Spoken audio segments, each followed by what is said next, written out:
एक नौजवान था, वो जब गुजरता था रास्ते में, जब कब्रिस्तान पड़ता था तो कब्रिस्तान से जब गुजरता था तो मुर्दों के लिए दुआ करते हुए गुजरता था।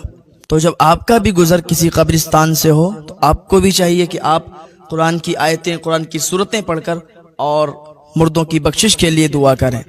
हो सकता है अल्लाह ताला को यही आपकी अदा पसंद आ जाए और इसी नेकी की वजह से अल्लाह ताला आपको माफ़ फरमा दे और आपकी भी बख्शिश हो जाए। और हो सकता है कि आपकी कब्र से भी कोई गुजरे तो फातिहा पढ़ता हुआ गुजरता चला जाए। तो ये बहुत अच्छी बात है कि आप एक दूसरे की मदद कर रहे हैं, आप एक दूसरे के काम आ रहे हैं। तो जब एक बंदा दूसरे बंदे के काम आता है तो अल्लाह ताला उनसे राजी होता है, अल्लाह ताला उनसे खुश होता है। और यही होना चाहिए कि आप अल्लाह को राजी करें और अल्लाह की रजा के लिए अल्लाह के बंदों की मदद करें। वो कब्रिस्तान से गुजर रहा था तो उसने सोचा कि चलो सूरह फातिहा की तिलावत करें और इनको बख्श दें, तो हमें भी सवाब मिलेगा और इन्हें भी सवाब मिलेगा और ये बहुत अच्छी बात है। तो उसने एक कब्र के करीब वो गया और जाने के बाद जैसे ही उसने पढ़ना शुरू किया तो उसकी निगाह एक ऐसी कब्र पर गई कि उस कब्र के ऊपर सांप बैठा हुआ था। बड़ा भयानक सांप था। तो जब उसने सांप को देखा तो वहीं से उसने एक डंडा उठाया और सोचा कि कब्र पर सांप बैठा, चलो उसको मार देते हैं। जैसे ही उसको मारने के लिए आगे बढ़ा, वो सांप उस कब्र के अंदर चला गया। जब कब्र के अंदर वो घुस गया तो ये शख्स भी उस कब्र के करीब गया और जैसे ही उस कब्र के करीब पहुंचा तो इसे बहुत बदबू महसूस हुई। इसने कहा यार ये बदबू और इस कब्र के पास से आ रही है। ये बैठा, बैठने के बाद इसने देखा कि सुराख भी वहीं पर था और सांप उसके अंदर चला गया कब्र के। इसने मिट्टी उठाई और मिट्टी उठाने के बाद मिट्टी को सूंघा। जब मिट्टी को सूंघा तो मिट्टी में बहुत बुरी बदबू आई। इसने मिट्टी को फेंका। इसने कहा यार ऐसा कैसे हो सकता है, इस मिट्टी में तो बहुत बुरी बदबू आ रही है। तो इसने वहीं पड़ोस वाली कब्र से मिट्टी उठाई, उसको सूंघा। उसमें बहुत अच्छी कस्तूरी की खुशबू आ रही थी, बहुत बेहतरीन खुशबू आ रही थी। इसने कहा ऐसा कैसे हो सकता है कि पड़ोस वाली कब्र में बदबू आ रही है और साइड वाली कब्र से बहुत अच्छी खुशबू आ रही है। तो इसने वहां पर देखा पत्थर पहले के जमाने में लोग रख देते थे, उस पर सब लिखकर और लगा देते थे। आज भी कहीं कहीं कब्रिस्तान में आप देखो, मैं अक्सर गया हूँ बरेली शरीफ में, अक्सर कब्रिस्तान है कि जिसमें वो लोहे की टीन का या किसी चीज का ऐसा कुछ बना देते हैं, उसमें लिख देते हैं मरने वाले का नाम, पता और तारीख वगैरह डाल देते हैं। तो पहले के जमाने में पत्थर, उस पर सब लिख दिया करते थे कि कितनी इसकी उम्र है, कितनी उम्र में इसने इंतकाल किया और क्या नाम है, क्या पता है। उसने देखा पत्थर लगे हुए थे, उसी पत्थर पे उसका नाम, पता, एड्रेस सब लिखा हुआ था। उसको इसने पढ़ा। पड़ोस वाली कब्र पर देखा कि ये किसकी है, तो उसका भी नाम, पता, एड्रेस। तो इसने देखा तो वो दोनों बहनें बहनें थी। एक की उम्र 25 साल थी, एक की उम्र 20 साल थी। अब इसने सोचा कि चलो इसकी कहानी क्या है, इसके पीछे का रीजन क्या है, कहानी क्या है, मालूम करने के लिए इनके घर चलना पड़ेगा। वो चल दिया। चलते चलते इन्हीं दो लड़कियों का गांव आ गया। उसके अंदर उन्होंने जब तलाश किया तो वो घर आ गया कि लड़कियों का जो घर था वो घर आ गया। दरवाजा खटखटाया, टूटा फूटा घर था। दरवाजा खटखटाया, अंदर से एक बूढ़ी खातून निकल के आई और उनके साथ कोई नहीं रहता था, वो बूढ़ी खातून थी। इसने पूछा अम्मा आप ही इस घर की मालकिन हो? कहा मैं ही हूँ। बताओ क्या बात है, कहाँ से आए हो? कहा अम्मा ये बताओ वो दोनों बेटियां आप ही की हैं? नाम बताया। कह रही ये तो मेरी बेटियां हैं, लेकिन इनका तो इंतकाल हो गया, इनके बारे में अब आप क्या पूछ रहे हो, क्यों पूछ रहे हो और कहाँ से आए हो आप? तो उसने पूरा वाकया बताया कि अम्मा ऐसी बात है कि हम कब्र के पास खड़े होकर फातिहा की तिलावत कर रहे थे, सूरह फातिहा पढ़ रहे थे, तो हमें एक सांप नजर आया जो कब्र के ऊपर बैठा हुआ था। हम उसके पीछे भागे, वो कब्र के अंदर चला गया। मैंने कब्र की मिट्टी को उठाया तो वो बहुत बदबू कर रही थी। अम्मा पड़ोस वाली कब्र बहुत खुशबूदार थी, उसकी मिट्टी बड़ी खुशबू, और वो दोनों आप ही की बेटियां हैं। एक की उम्र 25 साल, एक की 20 साल। तो 20 साल वाली लड़की आपकी, उसकी कब्र से बहुत अच्छी खुशबू आ रही थी, और जो 25 साल वाली लड़की थी उसकी कब्र से बहुत बुरी बदबू आ रही थी अम्मा। तो कहा अच्छा बेटा अंदर आओ, मैं तुम्हें बताती हूँ।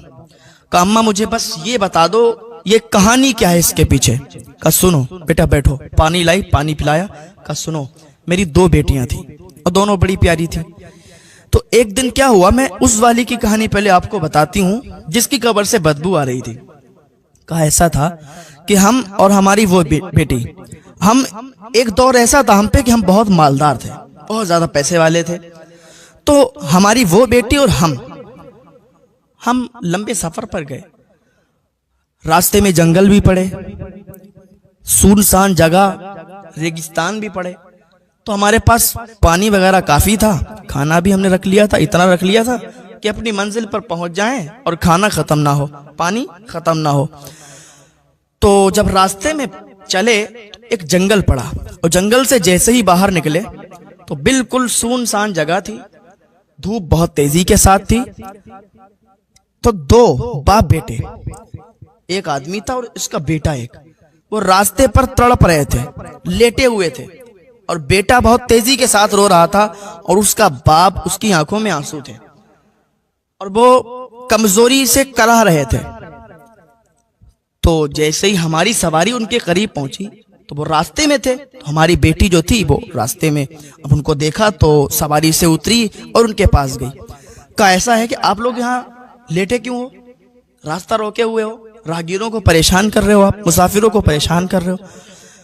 तो वो आदमी बोला कि ऐसा है बहन, हम किसी राहगीर को, किसी मुसाफिर को परेशान करने के लिए यहाँ नहीं है, बस हम तो प्यास में तड़प रहे हैं। हमें चलो प्यास लगी है, कोई बात नहीं, हम बर्दाश्त कर सकते हैं, लेकिन ये जो छोटा बेटा है हमारा, ये बहुत ज्यादा प्यासा है और इसके बहुत तेजी के साथ इसको भूख लगी है, प्यास भी लगी है। तो अल्लाह के वास्ते, अल्लाह के लिए आप थोड़ा सा पानी मेरे बेटे को पिला दो। थोड़ा सा पानी अगर मेरा बेटा पी लेगा तो वो अभी रो रहा है, अभी उसको भूख की शिद्दत है, प्यास की शिद्दत है, जैसे उसके हलक में पानी जाएगा तो उसकी जान बच जाएगी और फिर मैं यहाँ से उसको लेकर चला जाऊंगा, क्योंकि पता नहीं अभी कितना लंबा सफर है। थोड़ा सा पानी मुझे दे दो और थोड़ा सा पानी मेरे बेटे को दे दो। और तुम्हारे पास पानी की कमी नहीं है, लेकिन हम प्यासे तड़प रहे हैं, अगर मेरी इतनी आप हेल्प, मदद कर दें तो अल्लाह की बारगाह में हम आपके लिए बहुत दुआएं करेंगे। उस लड़की ने कहा, वो बूढ़ी कहने लगी, मेरी बेटी ने उसको धक्का दिया और उसके बेटे को साइड किया और सवारी पर बैठी और आगे बढ़ गई। मैंने उसको लाख कोशिश की मनाने की, बेटी ये तड़प रहे हैं, इनको प्यास लगी है। और अल्लाह ताला उस बंदे को बहुत ज्यादा पसंद करता है कि जो अल्लाह के बंदों की मदद करता है। और इस टाइम ये प्यासे हैं बेचारे, तड़प रहे हैं, मर जाएंगे, इनको पानी दे दो।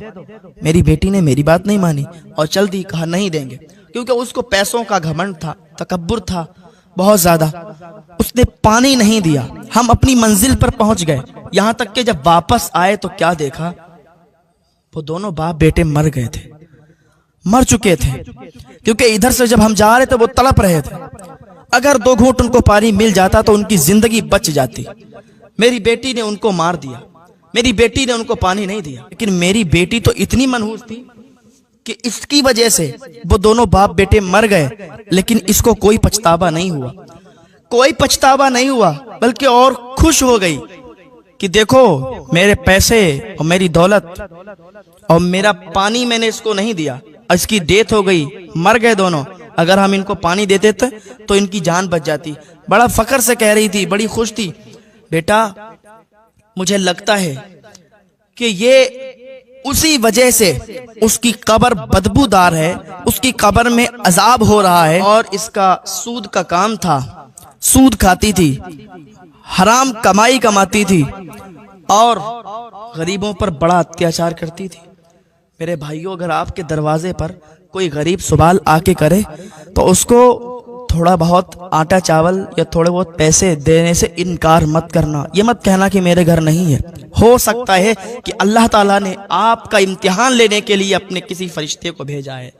हो सकता है अल्लाह ताला कौन सी आजमाइश में आपको डाल रहा है और आपका इम्तिहान ले रहा है। तो कभी भी ये मत कहना कि हमारे घर नहीं है। अगर आप नहीं दे सकते तो उससे ये कह देना कि भाई आप आगे देख लीजिए, हम आपको नहीं देंगे, नहीं दे सकते। ये मत कहना कि हमारे घर है नहीं, क्योंकि अल्लाह ताला बहुत नाराज होता है। और दे देने में कोई इंसान की दौलत घट नहीं जाती। अगर 100 फकीर 100 मिस्कीन आपके दरवाजे पर आए और आप उन 100 को दे दें तो आपका माल घटेगा नहीं, बल्कि अल्लाह ताला उसमें और बरकत अता फरमा देगा। आपको पता भी नहीं चलेगा कि हमारे यहाँ आ कहाँ से रहा है। हाँ हाँ भाई, ये बात हकीकत है। तो वो कहती इसी वजह से उसकी कब्र में वो अजाब है, और इसकी जो कब्र की मिट्टी है बदबूदार इसी वजह से है क्योंकि एक दूसरे की गीबत, चुगली और सूद का कारोबार करती थी और गरीबों को बहुत सताया करती थी। फिर बात यहीं तक खत्म नहीं हुई बेटा। वो बूढ़ी कहने लगी बेटा बात यहीं तक खत्म नहीं हुई। अब ये वापस घर पर आई। घर पर आने के बाद इसकी छोटी जो बहन थी बहुत खुश हो गई कि अम्मा और बहन वापस आ गई हैं। तो जैसे ही अंदर ये दाखिल हुई तो मेरी छोटी बेटी से कहने लगी कि देख आज मैंने कितना बड़ा काम किया। तो मेरी बेटी बोली क्या काम किया?